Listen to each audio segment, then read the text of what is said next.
full intensity. The sky outside was immersed in black, and the fine drops of rain crawling on the window panes felt as if someone had muted their voice.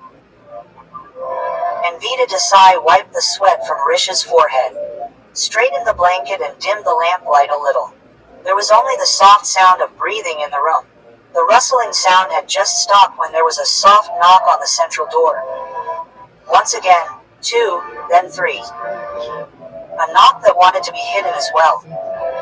As if someone wanted a sound to be heard and not heard, she remained standing in her place. Her heart thought it must be the wind, but her fingers tightened the knot of the blanket.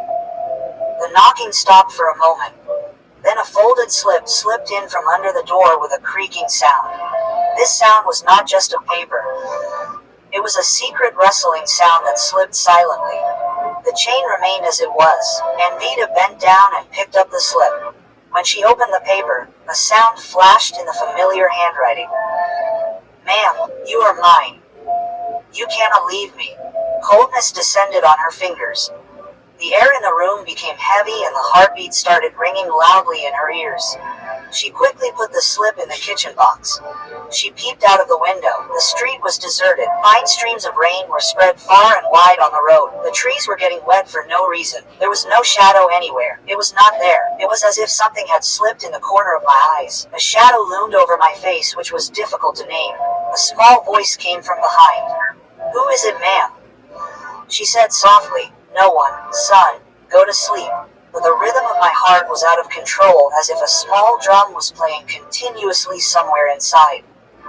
There was an unnamed moisture in the long paths of the college that were lit up with the light fragrance of the morning wet air. Anvita came to the class and opened the register. She entered the date and said in a clear voice, "Today, Muktaha sir, there is a test. Write down the 3 questions that you know. Try the ones that you don't know." Vian Malik was sitting on the first bench in the second seat. His notebook was open and his eyes were fixed on her. He kept making small circles on the table with the tip of his pen, as if he wanted to capture the time where his gaze was fixed. She went closer. "Start, Vian." He smiled a little. "It has already started, ma'am. Start studying. When my eyes move away from you, they should fall on the notebook. Keep the tone civilized. You are my student." There was no strictness in his tone, but a clear line was definitely drawn. When the test was over, Avita collected the copies. When she came out, for a moment she felt as if some stubborn gaze had touched her backside. She told herself that it was an illusion, but illusion has its own characteristics which stick quickly. In the staff room, other teachers were laughing over tea. Amita picked up the cup but could not take it to her lips. The last night's paper flashed in her mind like lightning and her heart started beating fast. When she looked at the courtyard from the window, Vian was visible for a moment in the crowd of students. The next moment he disappeared into the air. After the next period, she let the class empty. Vian, wait a bit. He remained sitting on the edge of the chair. "How is the college?" Silence. The last test was weak. If he needed help in something, he suddenly spoke. "Help from you? You yourself are confused." "Ma'am." The tone was not soft, but there was no noise either, as if someone had covered the dagger with velvet. "I am your teacher. Keep your tone right. I want to come closer to you. I don't want to be your disciple." She took a step back. A chill ran from her palms to her elbows. "Control yourself. Don't cross the limit. You draw the limit and I always find myself on the side where you are not. This conversation is over. If you want to come to the Alcott meeting for studies, then come. The rest of the things will remain here." He went to the door. He turned and said softly, "These things don't end. They only change." Then he left. Risha laughed. For a moment the room lit up. When the night fell, there was a slip under the door again. "You cannot leave me." She crushed the slip in her fist. "I will not leave. I will finish. If not now, then very soon." The next morning she went to the quiet corner of the library. She sent a message. 5 minutes, only about studies. When Vian came, there was a half smile on his lips. "This will end, Vian. You study in the class. Keep a distance from your mouth. You had said that you studied. You are lying to yourself." "Ma'am, I am married, a mother and a teacher." This relationship is impossible as per the college policy and law. I am 19 years old. I can make my own decisions. You are my student. This is enough. If you don't stop, I will file a formal complaint. He kept looking at her for a few moments. Then he said softly, "Complaining does not stop desire, ma'am," and slowly disappeared. As the day ended, the staff slipped a new envelope under the door of the room. Inside was a small golden heart-shaped sticker and a "Sir. Today 5:15, same place." She closed the envelope in her fist. There was a bitterness inside that was not subsiding. Now or never, she ordered herself. In the corner of the old auditorium, long branches of trees were leaving broken lines on the floor. She stopped at some distance. She started to straighten her breath when she heard the sound of footsteps. Vian stood in front of her. "You came. I was sure I had come to finish. What has been started has to be completed." He took a step closer. She did not step back. There were a few inches between them. "You cannot deny me." His breath met her breath. "I am your teacher. This is my answer. And I am the only student of knowledge who has studied you." The wind seemed to be still for a moment. A hair fell in some corner of her heart. She told herself to go back. But sometimes a moment creates its own pace. Vian touched her hand. She could have shaken off, but she did not. The breaths of both merged into each other for a moment. Then she suddenly regained her composure. She stepped back, a mixed wave of fear and regret on her face. This was wrong. It will not happen again. He smiled. You could not deny it even if you wanted to. This is enough. She left with quick steps. She came and sat in the car. She looked at herself in the mirror. Her eyes were moist. Her face was pale, broken. That very night she kept a white envelope on the study table. A clean confession. I made a mistake. I am setting limits again. And a resignation. This will be deposited if things get out of hand. A brief note addressed to Varden. If I don't come home by evening, give this envelope to the principal. The next day Vian had changed. He would stop on the road and say, "There is no need to be afraid. You are mine." That whisper in the class will remain forever. 2-3 students felt a strange attraction between them and started whispering. A girl said laughingly, "Ma'am, are you a fan?" Her cheeks flared up and she became cold the very next moment. In the evening, she mustered up courage and asked Varden, "Do you ever feel that the distance between us has increased?" Varden closed the newspaper. "It happens, but if we stop talking, that courage becomes a wall." Then hesitatingly said, "Should I make tea?" It was a small bridge but true. One evening she returned from the market with Risha. On the parking stairs, she felt someone was following her. She turned around. Vian was standing far away. "Ma'am, why is that boy looking at us?" Risha asked innocently. "No one." There was a hurry in her voice. After coming home, she closed all the windows. She pulled down the curtains. The fear in her heart deepened. Late in the night, the phone rang from an unknown number. This time, it was Vian on the other side. "Ma'am, you cannot forget me. If you meet me tomorrow or not, I will tell everyone the truth." There was comfort in his words and a threat was hidden in that comfort. She kept the phone on the table. She took a deep breath and opened the laptop. She made pictures of the slips, the leaf on the windshield, the scratches on the car. She noted the time and date. She drafted an email. Subject: boundary valuation and safety concern addressed to Professor Mehra. A few short but concrete sentences. This is what happened. These signs, this time. I accept my mistake, but now I am maintaining limits. I need guidance and action. I sent an email. The next morning Professor Mehra made her sit in a corner of the staff room. No surprise, no morals. Only strong statements. You are not alone. First safety, then method. He called the security office. The parking register was checked. The details of the CCTV were noted and the first meeting with the advisory cell was fixed.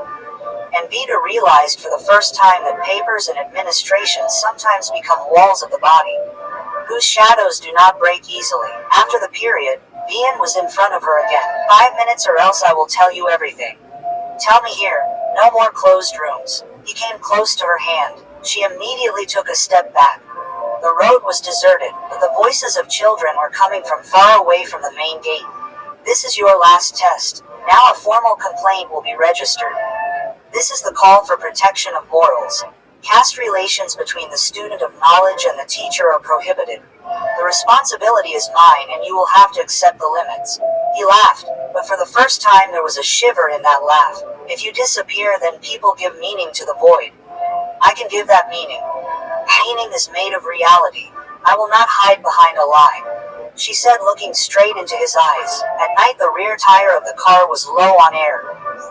The security guard noticed that a boy-like shadow passed by the edge of the camera. Face blurred. Who could it be? The guard asked. He shrugged his shoulders. If he had known, then all this would not have happened. Somewhere inside him a light prayer arose that this attitude does not worsen. Vian was lying straight in the hostel room. His roommate Suhail said while closing the book, "What is your issue? Strange things have been going on for days." Nothing. Only he is one who doesn't have so much noise in his eyes, Suhail said, laughing, but there was concern in his smile. He called home. Papa is busy. If I tell Mother, she starts crying. So don't tell anyone. At least tell yourself. Have I told myself? That I will win someday. Victory. Suhail became a little strict. This is not a game, Vian. This is destruction. Vian closed his eyes. The ceiling fan kept rotating and the same scene kept forming a circle in his mind. When a moment had become a line behind the old auditorium. The next day a whisper changed the direction of the entire journey. Someone posted a blurred picture of Anvita and Vian taken from a distance from a small platform near the old auditorium in a WhatsApp group of the college. The pictures were blurred, the faces were carved, the caption was ruthless. What is the truth? This question becomes a weapon when people form a crowd before the answer. Anvita, she saw the phone and her throat became happy. Professor Mehra said, "Keep quiet.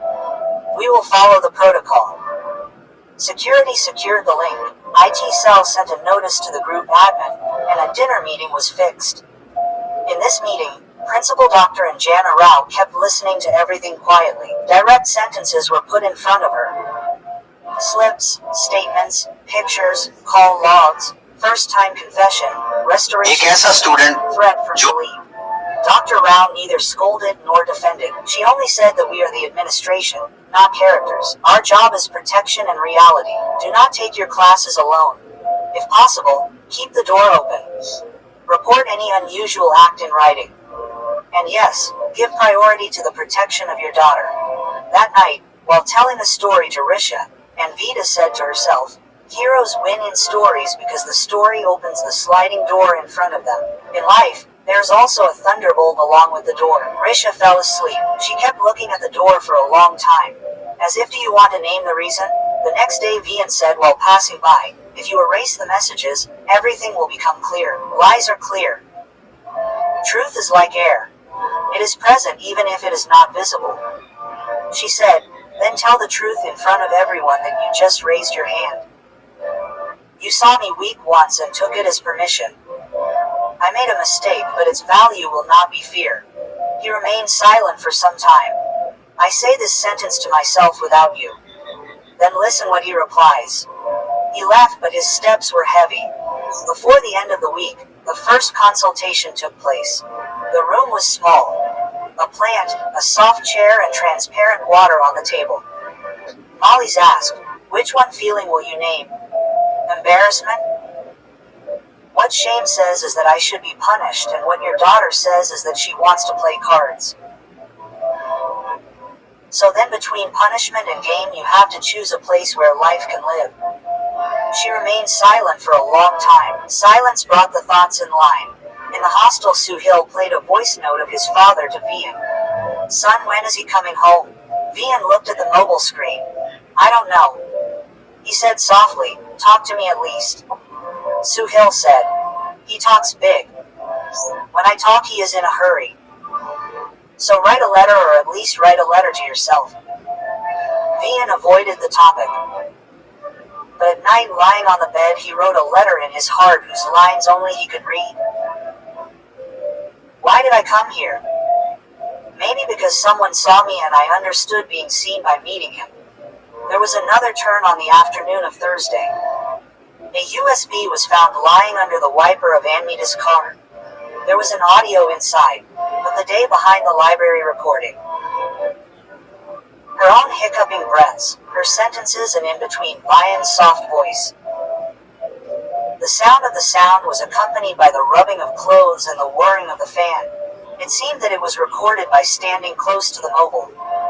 She felt cold coming down her body. A half-hearted thought became a nail in her mind. Who made this recording? She immediately informed the security. She mailed Professor Mera. The reply came, "Keep it safe, do not share it." The heartbeat started to be heard in her ears. There was light in the room, but a thick curtain had come over the mind. The same evening, Vian's message came.